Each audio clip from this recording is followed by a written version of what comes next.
What's going on? Any stories this week? Yeah, it's Hey, welcome back to the Packy Run podcast. My name is Joey Bag of Donuts. I'm here with Adi Myers. We're here to take your calls. It's been a rough week for the Patriots. I'm done. I can't. Okay. I can't do it. Okay. Yeah, we're not WEI. It's not how it goes.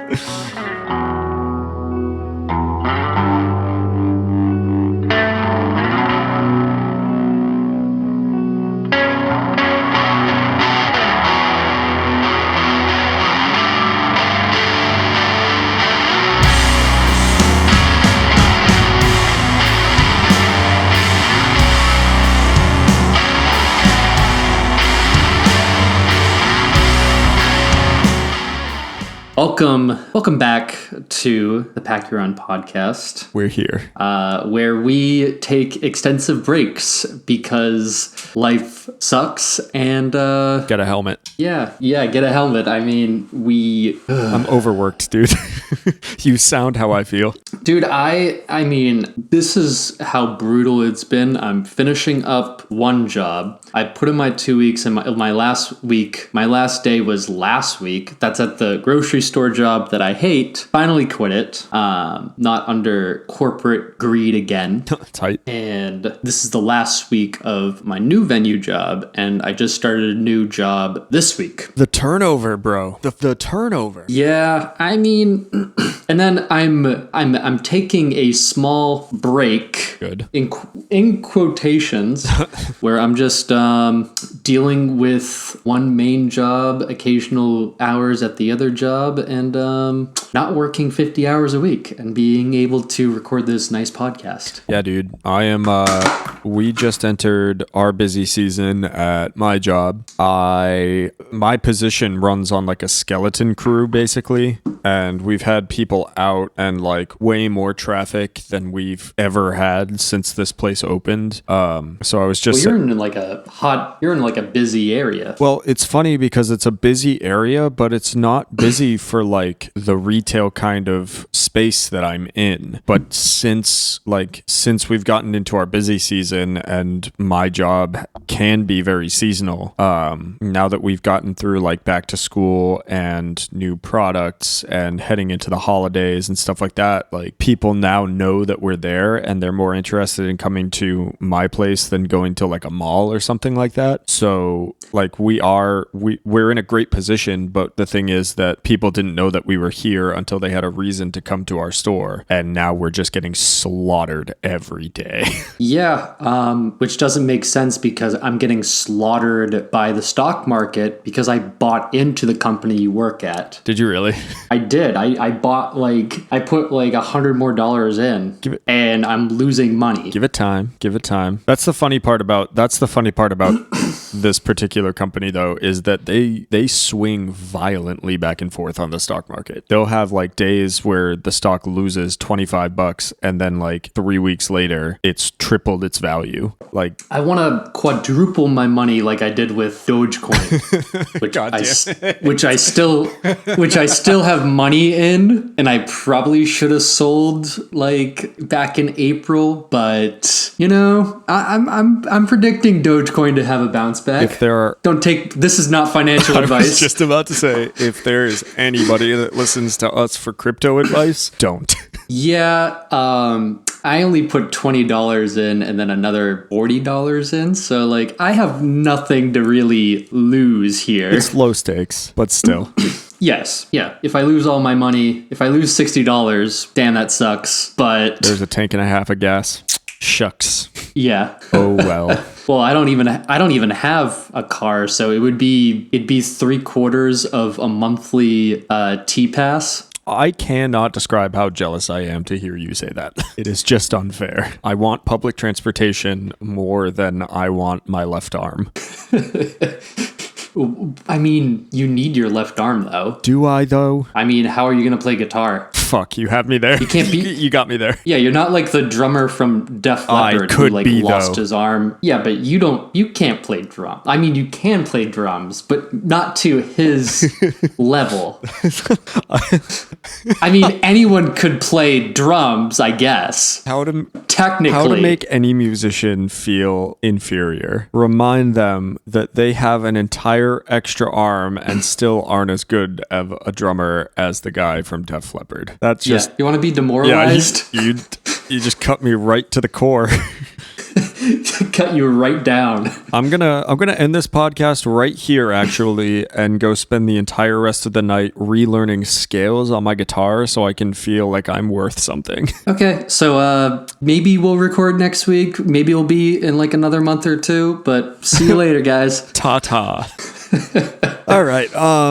Before we continue with this catch-up session and then go real deep into our quarter season analysis of our beloved New England Patriots, are we drinking anything tonight? So that was a good one. Ooh. Nice. That was deep. Anyways, so I had a birthday party on Saturday, which AJ was in the Boston area. Call me out. But didn't pull up. Call me out. I mean, to be fair, you were at Sean's engagement party. This is true. So, I mean, that's fair. You know? Shout out to Sean Harkins. He and his wife-to-be were fantastic hosts, and I got to hang out with some people from the Discord server that I had not met in real life. Pat Marr, if you're listening, we had more fun without you. So take that for what it's worth.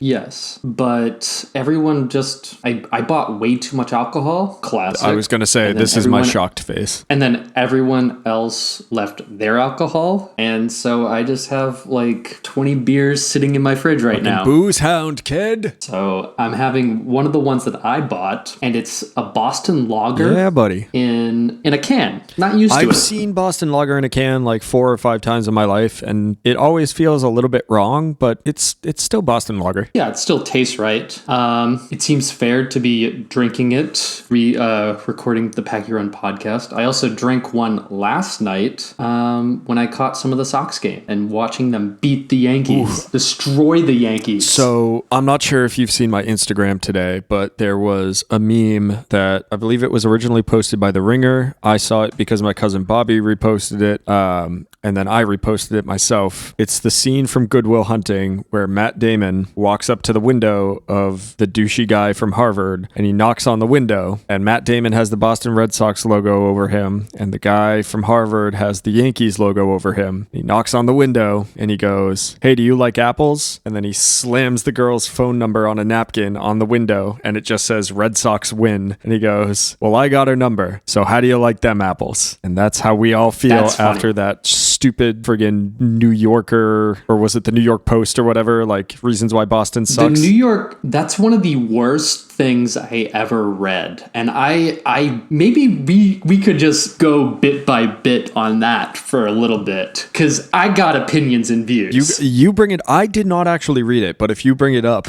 we can go in. I read it, and so right after, let's bring it up after you say what you're drinking. I completely forgot about that. Way to go. I am drinking 24 golden fluid ounces of Pabst Blue Ribbon beer because it was $1.50 at the grocery store, and I knew that at some point you and I were going to have to talk, especially after the Patriots game, which I'm sure is going to take up a significant amount of this podcast. And yeah, it'll probably take me the whole podcast. Which one? To go through this? Which Patriots game? Yeah, we've missed 4 games. Yeah, we're doing great. Yes. Yeah. Sorry, guys. I mean, okay. If ever there was an episode of the Packy Run to like leave for a month on, though, that episode with Brad, it's high quality stuff. If you haven't listened, you got to go back and listen to us talk about Glow On by Turnstile, because I still listen to that record at least 6 times a week. It's a great one. Okay. Now that we got our drinks out of the way and we talked about the great Red Sox winning against the Yankees, let's get into this list. And the first one, you're going to get heated. I'm ready. You're going to get mad. I'm ready for the rage. So the first one they posted, first thing they said was incapable of making a good pizza. How dare they? All right, let's talk about it. New York pizza, definitively good. We got to give credit where credit is due. New York has great pizza, but New York has great pizza because with the sheer number of pizza places, even just on the island of Manhattan, you're bound to have some great pizza. Yeah, that's fair. But statistically speaking, the great pizza is overwhelmed by terrible pizza. That's also my argument. I say my biggest hot take is 60% of New York pizza is trash. The really good places like outweigh the bad places for sure. But there's I've had really bad pizza in New York before. Meanwhile, you have the city of Boston, which is not necessarily known for pizza, right. But the good places are the only places. Yeah. You're not getting, there's a reason why, I wouldn't hold. So obviously my favorite pizza of all time is Regina's. It's just, you go to the original. And you're also completely biased. I totally am, but also it was voted the greatest pizza in the country like a year ago or 2 years ago or something. So that's fair. I am a little bit backed up on this, but yes, completely biased. So you have Regina's. You also have pizza that is like, so Regina's, you could almost argue is kind of New York style-ish, but like a little bit different. But then you also have like a regional, like even more of a chain than Regina's can be. I only ever argue for the original Regina's. The ones that you find in malls and stuff like that are never quite the same. If you ever go to Foxwoods, don't go to the Regina's that's there. It's not good. Yeah, of course. But then you have regional places like Papa Gino's, right? Not the greatest pizza in the world, but a very distinct pizza. And if you grew up on that stuff, it is hard to beat a Papa Gino's pizza. I mean, Boston never claims to be good at pizza. That's the thing. But when you do get pizza there, it's almost always good, unless you're going to like the big chains, which are just not pizza to begin with. So Boston, much less pizza to actually pick from, but the ones that you can find are amazing. Fair. Next one. Use the word wicked to describe everything other than witches. Now, that's made up. That doesn't actually happen. I've heard the word wicked come out of more New Yorkers' mouths than I have Boston people. Like, that one's stupid. The next two are stupid. The accent, the people with the accent, and here's my point. Nobody actually has a Boston accent. Most people don't. And if they do, it's to exaggerate it, to make a point. They're kind of playing a character. Like an exaggerated character of a Boston person. Unless you're running into people that are like actually from Dorchester, like born and raised their entire lives, or they're like truly from Southie or whatever. Like, yeah, most people, it's a learned behavior. It's not an actual accent. Yeah. Bill de Blasio roots for you, the mayor of New York. Who cares? There's probably plenty of people in Massachusetts that root for the Yankees. You also have Connecticut, which is definitively New England, and because of that should be Red Sox town, and half of the state votes for the Yankees because it's all people that just commute in and out of New York because they can't afford to live in your trash city. Drivers get into accidents once on average every 4.4 years. That's according to an insurance study that also found Boston has the second highest accident rate of all large U.S. cities. I mean, I was reading this to somebody at work, and they were like, the only people that get into accidents are the tourists. There's that, and people who actually live in Boston know how to drive. They know how to drive, and they know how to ride. They know how to read signs so that they don't get starroed. Yes. Okay. These next three are really dumb. Mark effin Wahlberg, John effin Kerry, Tom effin Brady. Okay, what's wrong with Mark Wahlberg? I mean, he was a shithead when he was a kid, but weren't we all? Yeah. John Kerry, I mean, I don't know much about his politics, man. John Kerry was fine. He's another old white man in politics who's shocked. Tom Brady, he's the GOAT. Why are you dissing him? He's the greatest of all time, and none of you liked him when he was playing for the Patriots, but now all of you seem to root for him because he's playing for Tampa Bay. So, I mean... Yeah, Patsy Prokrasky, I think that's how you pronounce it. It's some very Italian name. From The Sopranos, talking about Boston, that place is Scranton with clams. What's wrong with clams? And Scranton? You're from Jersey. And Scranton has really good music. What does Jersey have? It's the armpit of America. Gotham City, Big Apple, City That Never Sleeps, them, Beantown. Nobody actually calls it, no one who lives here calls it Beantown. Nobody who knows anything calls it Beantown. The only time that beans ever come up is the bean pot. And hockey's awesome. That's sick. having a happy hour in a bar or restaurant is illegal. Okay. We got the blue And laws. they're looking to change that soon. They've been talking about that. Wow. People are too embarrassed to say I went to Harvard. They say I went to school in Boston. Nobody That's says that. not true. Anybody who goes to Harvard doesn't shut up about how they went to Harvard. Yeah. Lies. Like that's just a blatant That's lie. slander. As if going to school in Boston is somehow better. It is better. We have some of the top schools in the whole country. And also, I said from pretty much week 1 at the University of New Haven, I would have loved to take that entire school, pick it up, and put it in the Back Bay. Yeah. I would have rather been in the city of Boston than New Haven, and definitely would have rather been in Boston than New York. So I mean, we have Harvard, MIT, which is technically not Boston, but Northeastern, Northeastern, Berkeley, Wentworth. Boston Conservatory. Emerson's pretty sick. Yeah, I mean, Try harder. like New York, you have everything else. Can you just give us one thing? Like you say you have every leg up on everything. Can you just give us this one thing?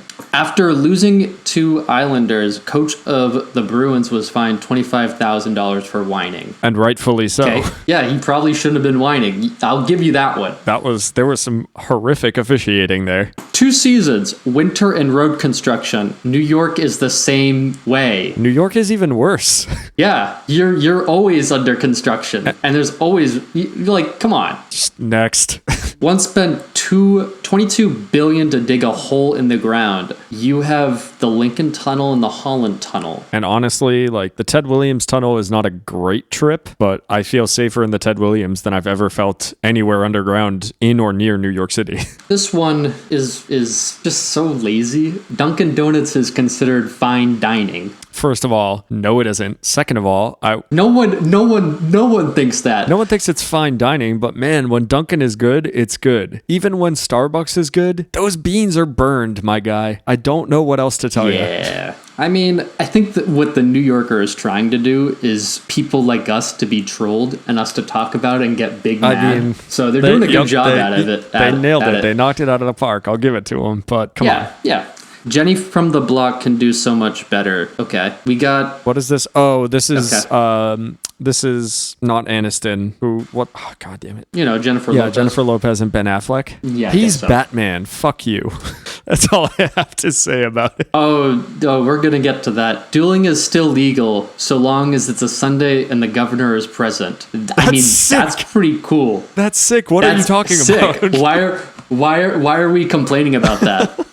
684,379 residents, equal to the number of crime, mob, and heist movies set in the city. Yeah, have you ever seen The Departed? Yeah. Great movie. Spotlight. Deflated Spygate. Physics proves that Deflategate isn't a thing. Spygate, we got the hammer put down on us, but everybody across the league was shitting their pants because they were all doing it too. Next. There's a whole series of beer commercials about how obnoxious Bostonians are. But that's funny. It's everybody thinks it's funny and everybody loves it. Your cousin in Boston. Worst Batman. Fuck you. I don't even like even like any of the movies that Ben Affleck has played Batman in, but he is so much better of a Batman than any of the other ones. Christian Bale included, and I love those movies. This is slander. This is slander and calumny, and I will not stand for it. Of the 2,302 meetings between the two teams, Yankees 1,232, Boston 1,033. Yeah, you've had better teams. Also an 86-year curse that was on your side. This one gets me going. Rap from New York, Jay-Z, Nas, Wu-Tang, Boston, Marky Mark and the Funky Bunch. Since when did we claim to be a rap capital? I don't think any Boston musicians really claim Boston rap. I mean, there's only one that I can think of, and that's Sammy Adams. Yeah. Remember that guy? That was a dark moment. He was not good. Not good. And if we're going to talk Boston music, there's an argument to be made for New York hardcore. And my answer to pretty much all of that is Have Heart had the biggest hardcore show of all time? I mean, Boston hardcore, I think this is also with bias. So, Yeah. to be fair. But also, Boston has legends like Aerosmith and the Cars, and even out in Western Mass, we have Dinosaur Jr. We have like some really cool metal acts like All That Remains, Killswitch Engage. We have artists like A Loss for Words, which is the only reason why half of the pop punk bands that are around now have careers. Vanna was doing the metalcore thing before that became huge. I will give New York its rap due. Yeah, they are better at that genre than we are. You can't argue with Jay-Z. But right, Jay-Z is one of the biggest superstars of all and time. arguably one of the best rappers of all time. Top 3. So maybe I'll give New York the edge with music because they also have other legends. But Boston it's up there. It's as close as you think. Also, I'll take a show at the Sinclair or even the House of Blues on Lansdowne over anywhere in New York. I mean, my favorite venue in New York, Rough Trade Records. It's not even a venue. It's not even a venue anymore. That was a cool one. It reminded me of the Sinclair. Boston's sex symbol. They wear new flannel. And did you see that Brady hug with Belichick? Ha ha ha ha ha ha ha ha ha. Okay. I mean, have you seen the Bill Belichick hug when he hugged Eric Mangini after Eric Mangini told on Belichick for Deflategate? That was awkward as fuck. Yep. Hilarious though. Also the greatest coach and the greatest quarterback of all time. And New York has Eli Manning's deformed face. I mean, they have their Yankees players are definitely greater than Red Sox players. I will give them that. I guess, but A-Rod sucks. I mean, no one likes A-Rod, including the Yankees. Derek Jeter is on the bench.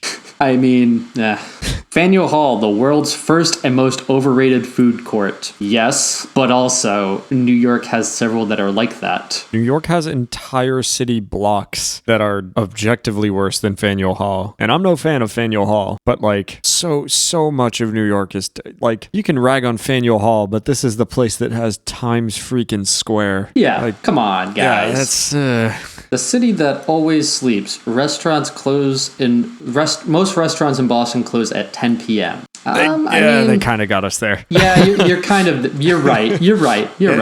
You kind of got us there. The fact that I couldn't find fast food at 1 a.m. in a major American city. I have the same issue with Nashville. I can't get Taco Bell 24 hours a day down here. And that is just, if there is one thing that I am supposed to be able to count on in this life, it is that I can get Taco Bell whenever I want. I don't know. I've done my research and I know places that are open till 3 a.m. here. So not that I'm ever up till 3 a.m. I guess they prove a point. I'm always asleep. There is that. There are no superheroes from Boston. Okay, we'll give you that. You're right. Yeah, I suppose. They're jerks. Massachusetts is the 47th most friendly state. Chumps. New York ranks 50th. If you're going to be rude, go big.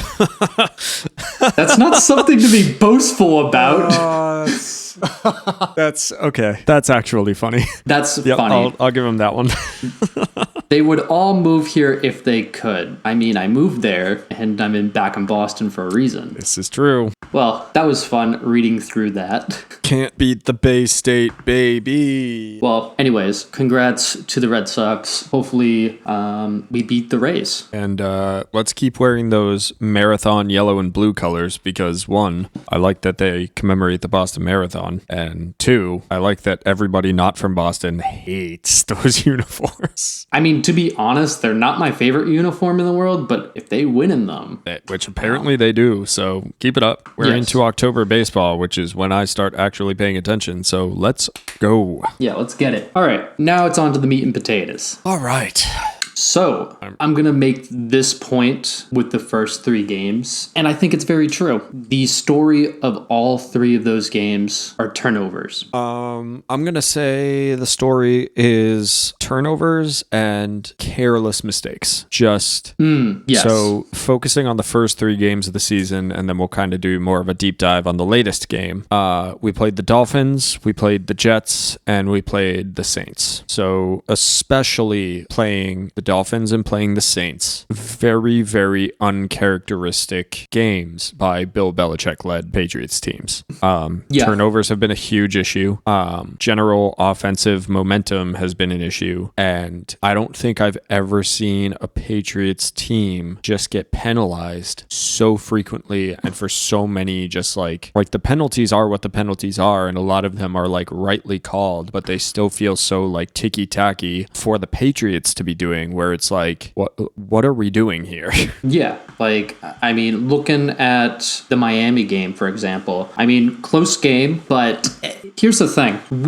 There was a particular point in the last couple minutes of that game, and it's not Mac Jones's fault. I'm going to make that very clear. He's a rookie, like, it's a team game. He didn't lose us that game. I don't think he's lost us any of those games. But I will say, so like when we were going down the field and Mac Jones didn't put that ball in the right spot for his receiver. I forget who he was throwing it to, but he threw it down too low, couldn't catch it, and instead of that, we had to settle for a field goal. Which has been the story for 4 straight games, to be honest. Yes. Damn. I mean, those 2 fumbles really hurt us. That fumble at the beginning with Ramondre Stevenson, which ever since then we haven't seen him. I mean, that's classic Belichick. Belichick, if you fumble and you're a rookie, you're not playing.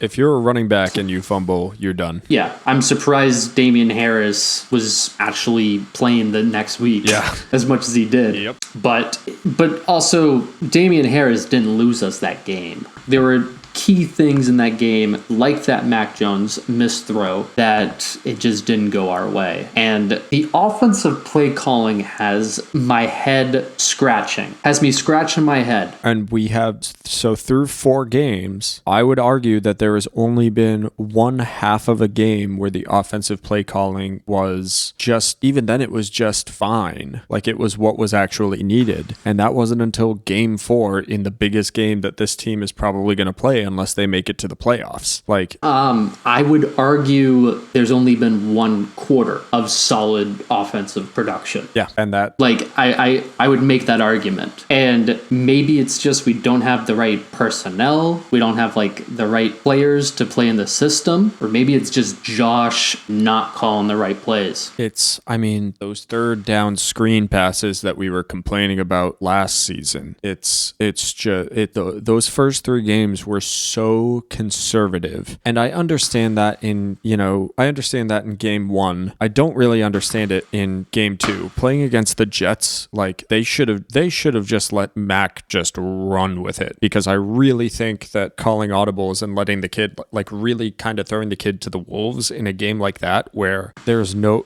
way the Jets were going to win against us pretty much no matter what happened. Like unless we completely collapsed in on ourselves, that was a guaranteed win right there. So the Dolphins game, you feel it out. You've had a preseason, you've had OTAs and everything else. You know, you play it the way that you want to play it. Okay, Josh, keep it conservative. Fine. We end up losing the game, and that game was mostly lost on those couple of turnovers and just stupid like mistakes. Like you can't make mistakes in the NFL because you're going to get penalized and it's going to cost you, and it cost them that game against the Dolphins. But the game against the Jets was only 25-6. We got 4 turnovers, and there were at least a couple of them that we were in Jets territory threatening to score, and either we ended up punting or just taking a field goal. We looked like a 16-year-old who just got their permit and was learning how to drive stick, like just stalling over and over again. It's frustrating. And I mean, the Dolphins game, we got 8 penalties, 84 yards of like total penalty yards, and including the one where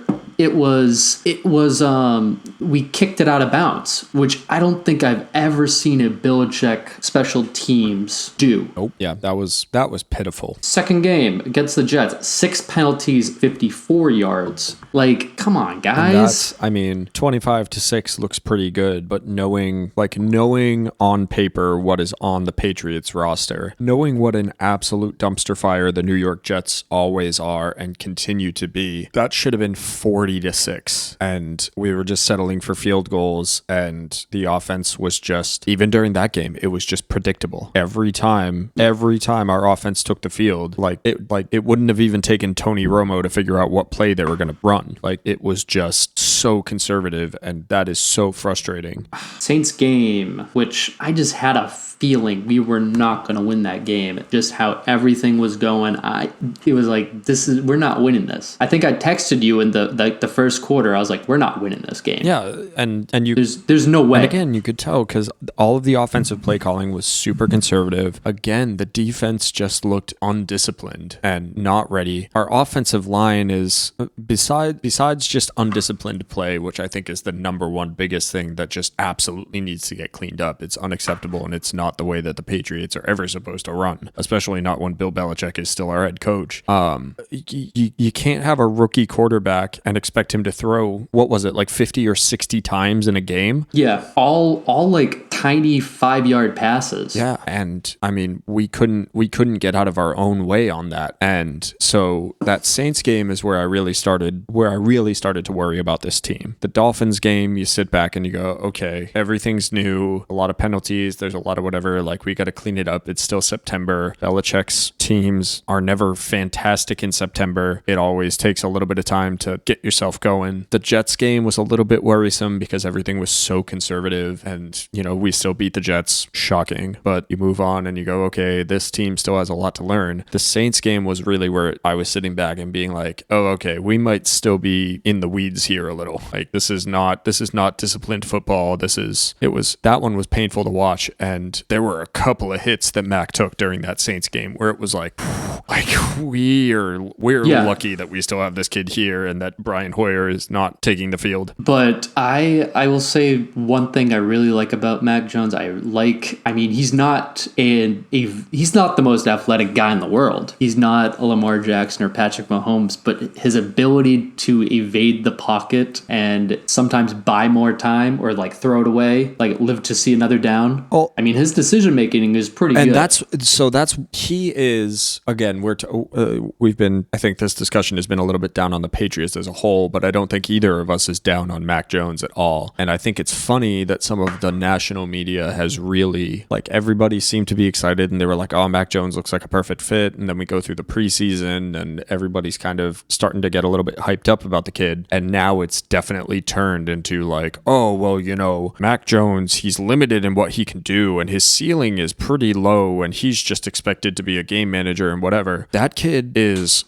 more athletic than anybody gives him credit for. He's smarter and is playing like more of a veteran than any rookie I've ever encountered. And I think like you were saying, like, the kid can move, the kid has pocket skills, and, you know, give him another 2 years and this kid's going to be insane if he can keep himself healthy, if he can continue to learn this playbook at the rate that he clearly is learning it and really become, I know it's a negative term to call a quarterback a game manager, but like, if he can be that extra offensive coordinator that's actually on the field and call the audibles the way that he's already starting to do it, like, he is going to be an absolute force, and he's going to be a force for a long freaking time. Yeah, but I mean, Tom Brady was a game manager to start his career. I mean, he wasn't like born. He wasn't a gunslinger. He's not the same Tom. Yeah, he's not the same Tom Brady that he is now. I mean, Tom Brady's not a gunslinger, never has been. But like, no, but he's always just been. I mean, he's always been accurate and he's always been smarter, and that's the thing that I think is so frustrating, is that I think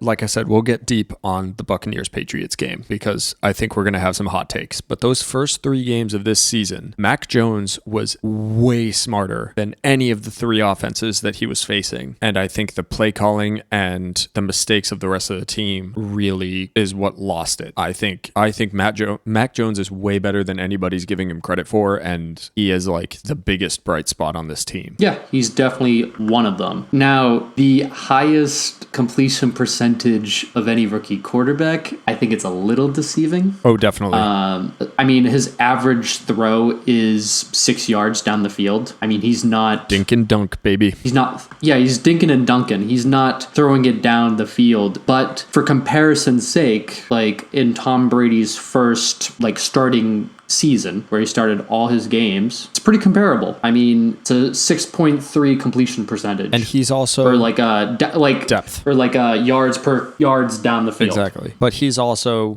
like we were talking about a couple of minutes ago. I think part of the reason why you're getting so like the Patriots have always been a dink and dunk team. It's mitigating risks so that you can live to see another down, so that you can continue the drive. So I don't care if it's a 5-play drive or if it's a 25-play drive. If we're getting down the field and we're getting touchdowns, fantastic. Dinking and dunking, I have no issue with. But when the only thing that's possible is dinking and dunking, that's when it's an issue. And that's partly on our offense as a whole. People getting open, people running their routes correctly, not drawing penalties. That's one of our issues, is that it's just, especially those first 3 games, were just such sloppy games. Yeah, and I mean, I would like to see Mac in the future use those 2 big tight ends that we paid so much money for. I'd love to see Jonnu Smith and Hunter Henry get more targets and just compete, you know?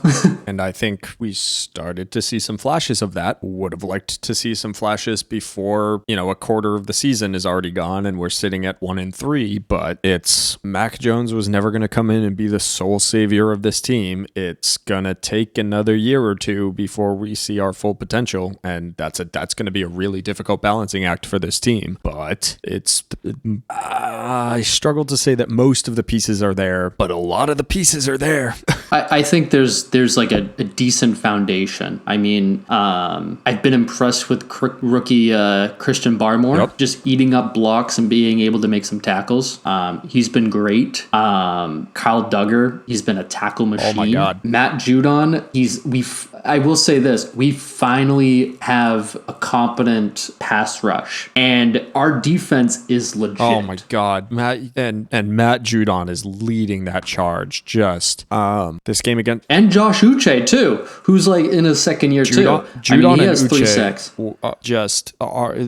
I'm struggling again after this past week. I'm a little bit closer to, definitively saying this, but Uche and Judon are elite. And if they stay healthy and they continue to do what they do, and the rest of the defense cleans up a little bit and really kind of shows what they're capable of, there's all of a sudden the Patriots are going to be a real big issue for a lot of these teams. Yeah, and I mean, I'm looking at, so they're 27th in points scored this season, 6th in points allowed. Yeah. And there's a 1 point difference between the two. I mean, I don't think we're that far off. I think that the offense needs to pick it up. The offense needs to pick it up. Defense and special teams need to button it up. Excuse me, Jesus. They need to be playing disciplined football on that side of the ball. Like not Justin Bethel, like Matthew Slater, for example, in the Buccaneers game. You can't be running out of bounds for 30 yards. Like they fumbled it, I'm pretty sure. Yeah. And they fumbled it, and because of him, we had the ball. Yep. We missed out on that opportunity. And that one bit so hard, because it did, and I can understand where Slater was coming from with that, because it did not look like he ran 30 yards, and he must have been absolutely flying, because if you watch that replay, it didn't look like he was out for very long. It he cut in and he looked like he had only gone like 10 or 15 yards with the way he was running. But you do watch the replay and you watch the gridiron go by, and okay, yep, that's he talked about it in his post-game conference, and he was like, it's kind of a gray area and everything else, and you watch it back and you're like, nah, Matt, like, you were in the wrong. Like, you kind of messed up there. Yep. I mean, I still like you. Oh God, you're great. That hustle, you have to respect the hustle that guy had, and like I said, the way he just flew in, like he did not give up on that play. He's one of the best Patriots players of all time. That's Matthew Slater, like, to a T. But yeah.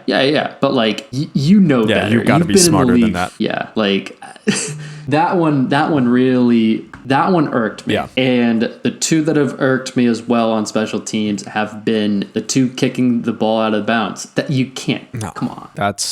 You got to be way better than that. So yeah, I think for the first 3 games of this. And go ahead. Well, I will. So my point at the beginning about what those 3 games mean, it's all about the turnovers, because we got 4 turnovers against the Jets. We were able to win the game, win the turnover battle, and win it pretty soundly. Now, the other two games, we had some pretty key turnovers that really deflated and really, pun intended, where those were like the differences of that game. Both of those games. Yeah. Miami and the Saints. Let's get into the Bucks. Yeah. So Tom Brady came back. what a freak! I don't know if you knew that or not. I don't know if anybody in the country was aware. Oh, that might. I don't think I might put as the cold open to this episode, Belichick coming out for his pregame press conference and coming out and being like, "Good morning. There any stories out there?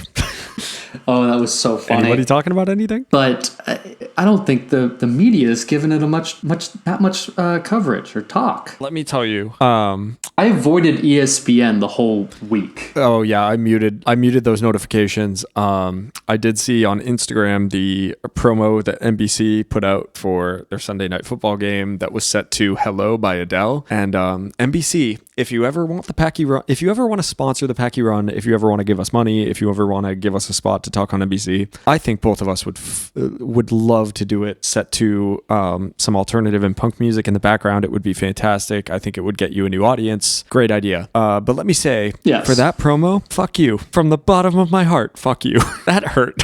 I liked Edelman's preview with The Office. Oh, that was a good one. Calling it, I liked him calling it the Goat Bowl. That felt appropriate. It was, oh man, yeah. Let's start with the hype leading up to the actual game. So, God, leading up to the game, I didn't bother to watch anything. I wanted to form my own opinions, and I thought Tom Brady was going to be pissed off, and it was going to be like 35 to like, maybe not 35 to 7, but like it was definitely going to be a larger score game. So I felt really sad, but also kind of vindicated at the end. The Buccaneers win 19-17. Anytime the Patriots lose, I'm unhappy. Yes. But I've been saying since this summer that game was going to be a winnable game for the Patriots. I did not think that it was going to be the blowout that everybody kept talking about. I was a little demoralized after the Saints game, and I was worried about this game. But in my heart of hearts, I knew that it was going to be a competitive game, and that we weren't gonna let Tom Brady come back to Foxborough and just run over us. That was never going to be a possibility. So the final result bites, especially with the way that it ended, which we'll get into. Yes. But we more than held our own against the defending Super Bowl champions, and there were a couple of times where we really made fools of that team. There were a couple of plays where it was like, man, there might be some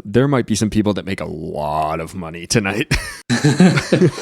I want to start off with saying I was surprised at people booing the man. And if to those people who booed him, I just want to say, like, why? He gave you 20 years. Well, I wouldn't boo him. I mean, like, if I was at that game, I wouldn't boo. I would first cheer for him at the initial mark, and then the rest of the time, okay, thanks for the memories, okay, blah, blah, blah, blah. Now it's time to root for my team, the Patriots. Well, and you're going down Brady. Well, and as somebody that lives outside of the state of Massachusetts, right, there is a huge misconception with how people that still root for the Patriots feel about Tom Brady. Yes, 20 years and more memories than I think any single professional sports player is ever going to give me in my life, right? Absolutely. Thank you, Tom Brady, for all of that. Do I hate the guy? No. Do I wish that he had stayed? Yes. Do I understand why he left? Also, yes. Yes. This was a business decision, yes, and I think that's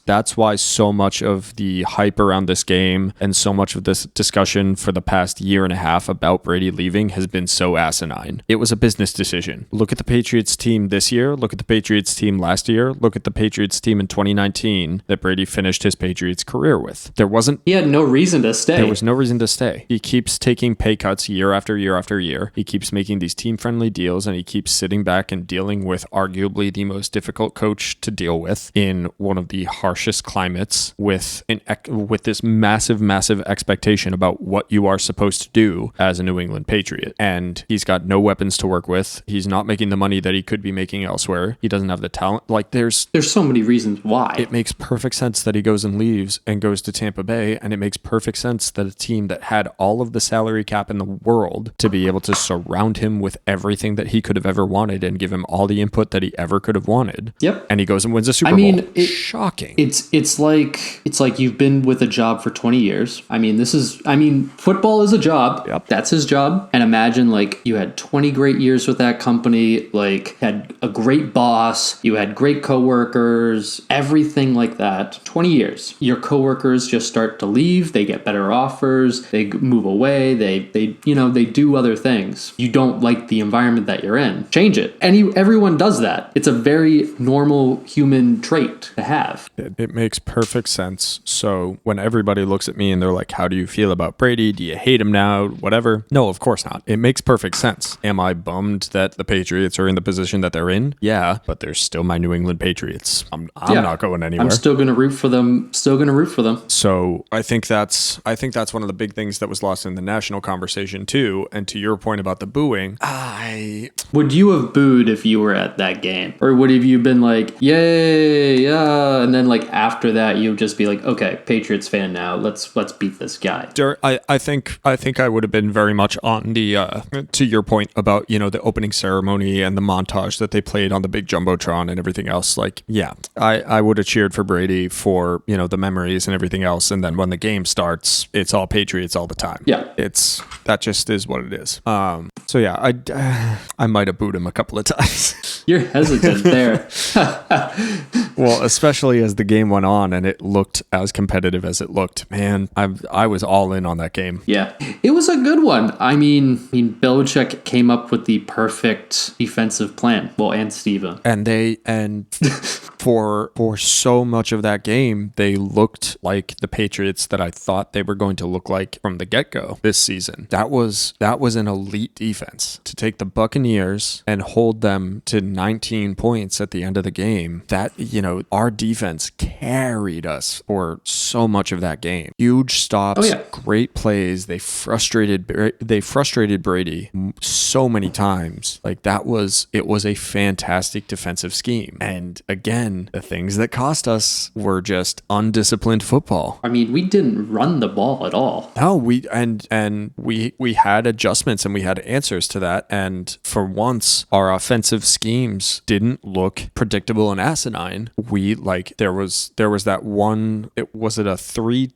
toss like trick play. We got the tight ends in. Oh yeah, we got the tight ends involved. We had a pretty good offensive scheme, and we lost because Nick Folk couldn't make that 51 yard field goal. 56, which, to be fair, and in his defense, I mean, that's tied for the longest he's ever made in his career. And two, it probably should not have even gotten to that point. Yeah, there were some moments lost on that drive. And previously, there were a couple of moments in the game that could have put us in a better position than what we were in when that decision came around. Again, that fumble that we definitely could have recovered if it weren't for Slater running 30 yards out of bounds. Like, we had options. JJ Taylor's fumble. Yep. That he lost. Mac Jones's interception. Yep. I mean, you can't blame it all on Nick Folk. Nope. But what we can kind of blame it on is the first half, where once again the offensive play calling was just conservative, and who cares if everybody knows what we're going to be doing on third down? We're going to do it anyway and see if it works this time. And the offensive line was just Swiss cheese for that entire game. Just.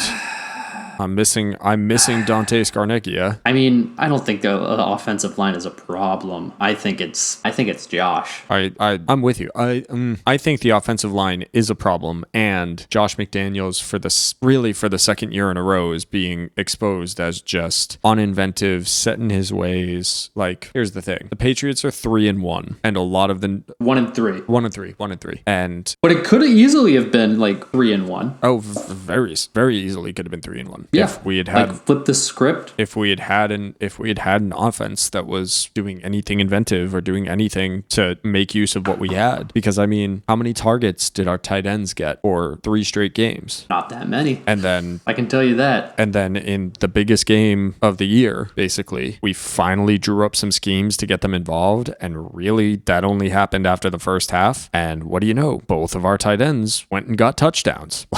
Yep. And they showed that they could fight for those touchdowns. Like, how is we spend all that money on these guys and we're still just throwing over the middle to Nelson Aguilar all the time under pressure so that Mac is forced to underthrow or overthrow? I mean, I will say we didn't run it at all. Well, this game. We ran it maybe 6 times the whole game. I think we ran it a few more times than just 6, but we were trying to run it. We were trying to run it at the beginning of the game and just there was nothing. There was no progress to be made. We were getting swallowed whole, bones and all, every time. I mean, from what it looks like, especially with James White going down like early on, we need another running back in there. Yep. Just Damian Harris is not cutting it. We need the O-line to buckle it up. We need the running back. We either need another running back or we need our running backs to actually, really kind of, and again, I think as I'm saying it, I think it comes down to. So I am looking at the rushing numbers now. Ran it for 8 total times for negative 1 yard. Oh. You can't win with Mac Jones throwing it 40 times and then Jacoby Myers another 2 times. Yeah. Which, by the way, those were great. The law offices of Jacoby and Myers are still wide open. But you're never going to see those plays again this season because now Belichick showed some of his hand. Yep, and people are going to be waiting on it. Yeah, you're not seeing that again this season. I'd be shocked. Maybe you will, but but probably not for another 6 weeks. Yeah, I mean, but we showed that we're not that far off. We're a very competitive team. Yeah, there's things that need to be buttoned up, and I don't like that we're in the position where we need to button it up a quarter of the way through the season and coming off of probably the biggest game we're gonna play this season. But I mean, at least we have an easy game this week against Houston. We've got a little bit of time to really put it together against a few of these teams, and we'll see where we're at, and we'll see what we can do to kind of lock it down. But I think the story I hate it because the last thing I wanted this game against the Buccaneers to be was a moral victory. I wanted this to be a statement for this team. I wanted this to be, it's the greatest quarterback of all time with all of his starters. Well, except for Gronk. Yeah. Which I think he could have, that I do have a hard time believing that if Gronkowski was there, we wouldn't have had a couple of more nightmares on defense. Oh yeah. I mean, it was love Gronk. Hope he's doing well. Yeah. But glad he was out for this game. I mean, heard he punctured his lung or something like that. That's not terrible. Yeah. But I was really hoping that this game was going to be a statement, and it ended up being, I hate this term now, it was a moral victory. It was, 19-17, and if it weren't for a whiffed field goal, we would have won that game. We could have had it. We really could have had it, and we had it basically in our hands and let it slip. But it's really crunch time. I think, like you said, we play the Texans this week. I have a hard time seeing us losing that game. The Cowboys, that's going to be a tough one, but it's winnable. Yeah, and then we have the Jets again, which they're not. We can't. I will say this with Bill Belichick teams: we never overlook an opponent. We never play down to competition. Yeah. We always play up to people. Like we played up to the Buccaneers. Yeah. So I'm not worried about us playing down to the Jets and playing poorly. Yeah. So I think we've got a good reset week this week. We can get ourselves back in the win column. I think the Cowboys are going to be a little bit of a challenge, but I don't think that that's some impossible task.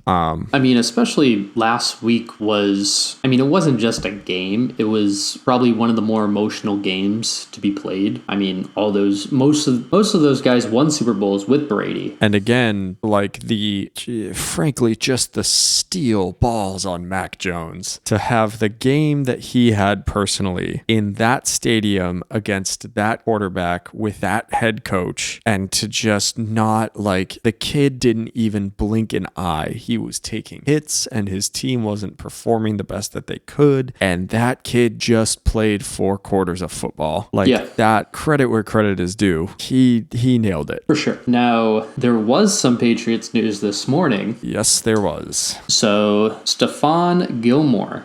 We're recording this on Wednesday, so you'll probably hear this in the next couple days. But yeah, Stephon Gilmore is not with the Patriots anymore.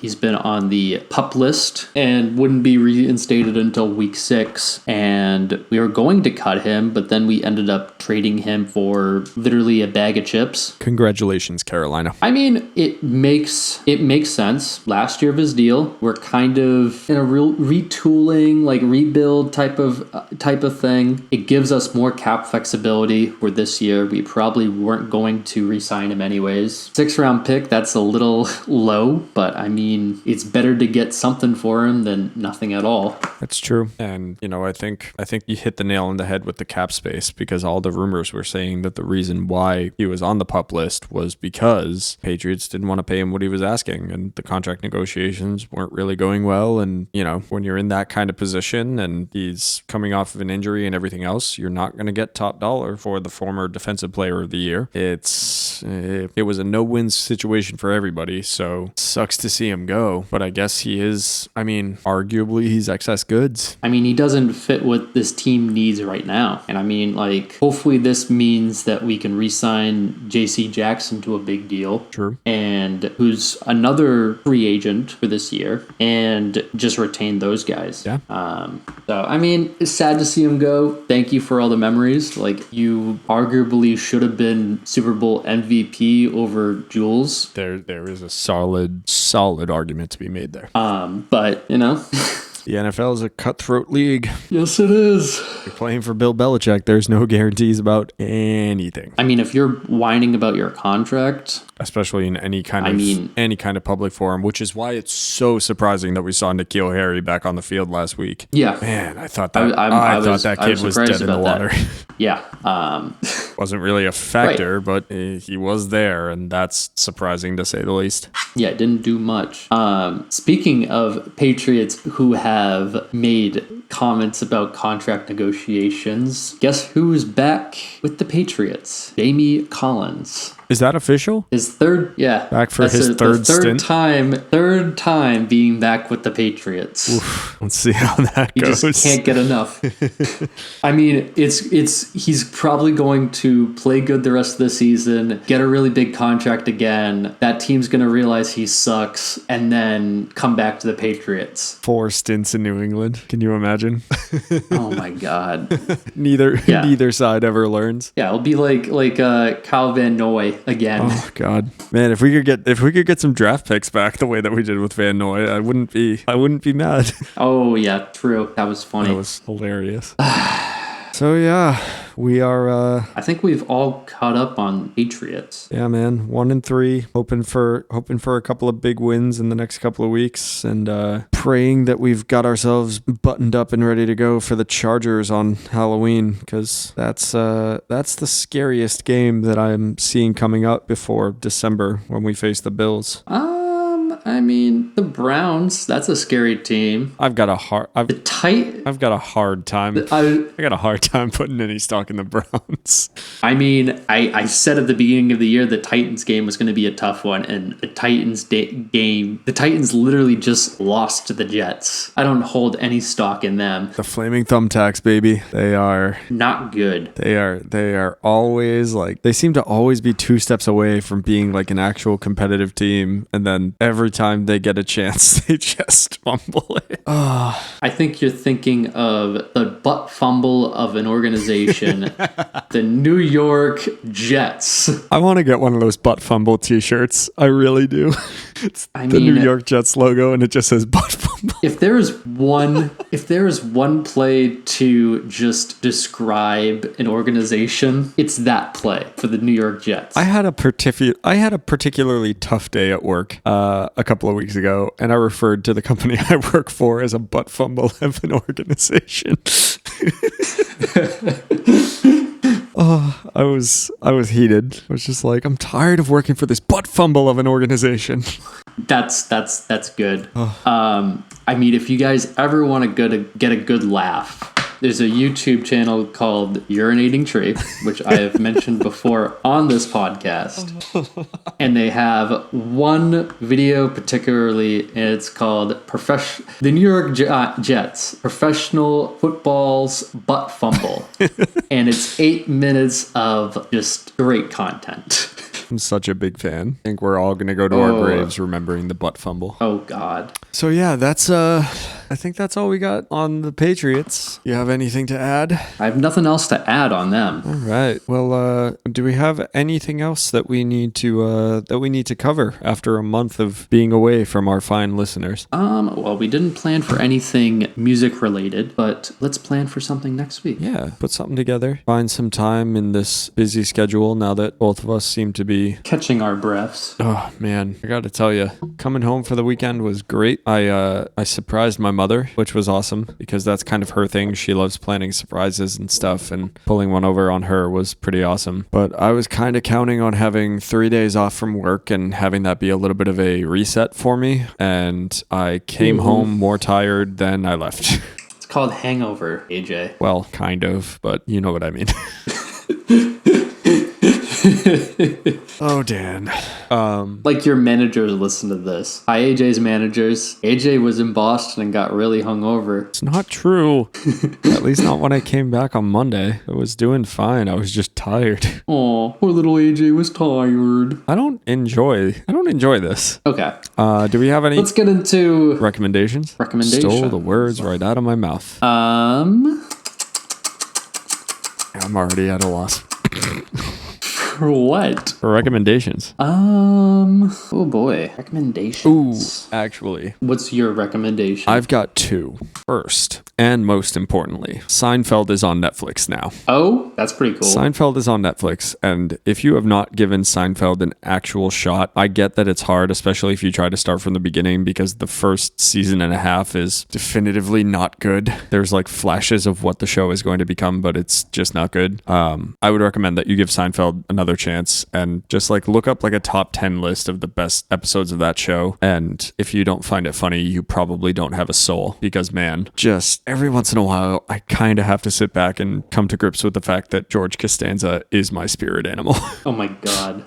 I actually haven't gotten into that show, and I think I'm actually going to do that. It is incredible. It is a triumph of the American sitcom, and I stand by Seinfeld. Larry David's a genius. It's a show about nothing. It is. Larry David's a genius. Jerry Seinfeld is still funny.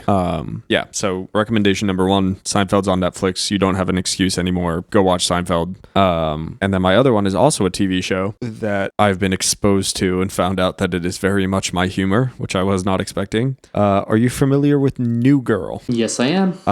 I've seen a couple episodes. I am not the biggest of Zooey Deschanel fans. I enjoy 500 Days of Summer for what it is. Her music doesn't do much for me, but man, New Girl, they do like Family Guy style flashbacks sometimes, but they do it really well. There's a lot of millennial humor going on there, and I didn't think that I would like it as much as I do. And man, there's a character Schmidt who goes on a tirade about towels, and I laugh. I've seen the scene like 45 times, and I still laugh every time. There's a bit where somebody says, the other week you tripped while standing still, and it's a quick clip of Zooey Deschanel just on her phone and then just falling over, and as she's falling over she goes, "It's happening," and it caught me so off guard, and I was actually legitimately laughing out loud at it. It's, you know what, it's a good show. Go watch New Girl, go watch Seinfeld. Well, I'm gonna go into a show now. It's been off the air for a little bit, but The League, it's like a show about a fantasy football league. Fitting. And very funny show. It's not just, I promise you, it's not just about football. It's also something that your girlfriend would probably, or like your wife or whoever you're dating who's not into football would enjoy. It's just one of those like well-written like comedies. And Nick Kroll's in it. I think he's one of the writers. Sold. Sold already. Yeah, it's great. Nick Kroll was in The Kroll Show, Big Mouth, like all those shows. Oh, Hello on Broadway. Yeah, check out that show. Great one. Good for the football humor and also just funny. Perfect. Is there anything else that you would like to say to the people before we sign off? No. I don't have anything either. Okay. Hope everyone has a good day, and check us out and follow us on our Instagram and Twitter at PackyRunPod. Sorry we haven't been active on there recently. We've just, busy bees living lives. It's what we do. Yes. I got nothing else. Bye forever. Bye-bye.